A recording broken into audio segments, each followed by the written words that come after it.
கனடிய பிரதமர் சீனாவுக்கான விஜயத்தை மேற்கொண்டு இருக்கின்றார். அப்பொழுது சீன ஜனாதிபதி கருத்தை வெளியிட்டிருக்கின்றார். அதாவது கனடா அமெரிக்காவுடன் சார்ந்திருப்பதை தவிர்க்க வேண்டும், தன்னிச்சையாக செயற்பட வேண்டும் என்ற ஒரு கருத்தை வெளியிட்டிருக்கின்றார். கனடா ஏற்கனவே அவ்வாறான பாதையில் தான் செல்கின்றது.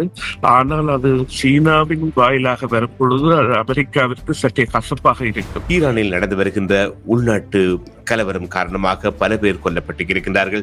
முதலில் இது ஈரானில் நடந்த ஒரு உள்நாட்டு கலவரமாகவே இருந்தது. இப்பொழுது இது சர்வதேச பிரச்சனைகள், மனித உரிமை மீறல்கள் என்று பல கோணங்களில் மாறியிருக்கின்றது. ஈரானில் பிரச்சனை இருக்கின்றதா என்றால் அவர்களுக்கு பொருளாதார பிரச்சனை என்பது மிகவும் மோசமான நிலையில் இருக்கின்றது.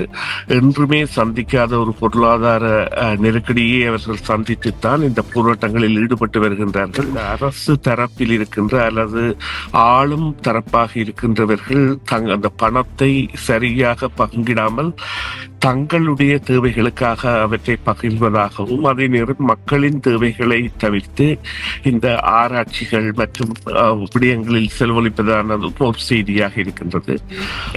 ஒரு உண்மை இருக்கின்றது, ஆயத்துல்லா கொய்மேனியின் தலைமை என்பது நாட்கள் எண்ணப்படுகின்ற ஒரு விடயமாக மாறிவிட்டது. அமெரிக்கா ஒரு களத்தில் இறங்குமா என்ற கேள்வி பல மில்லியன் டாலர்கள் பெறுமதியுடையது. ஏனென்றால் அவர்கள் இவ்வாறான மத்திய கிழக்கு மற்றும் ஆப்கான் சார்ந்த தளங்களுக்கு செல்லும் பொழுது அவர்களுக்கு தோல்வி என்பது அங்கே அடையாளப்படுத்தப்பட்ட விடயமாக மாறுகிறதுதான் வரலாறு. எனவே அமெரிக்கா தலையிடும் என்பதில் அங்கே உள்ள சக்திகளுக்கு ஆதரவு கொடுக்குமே ஒழிய தானாக அங்கே ஒரு தரையிறங்குகின்ற முயற்சியில் எப்பொழுதும் ஈடுபடாது என்பதுதான் எனது ஒரு நம்பிக்கையாக இருக்கின்றது. கொல்லப்பட்டவர்களின் தொகை என்பது 4000க்கும் மேல் என்பதும் கைது செய்யப்பட்டவர்கள் பலர் என்பதும் கண்டறியப்பட்டிருக்கின்றது.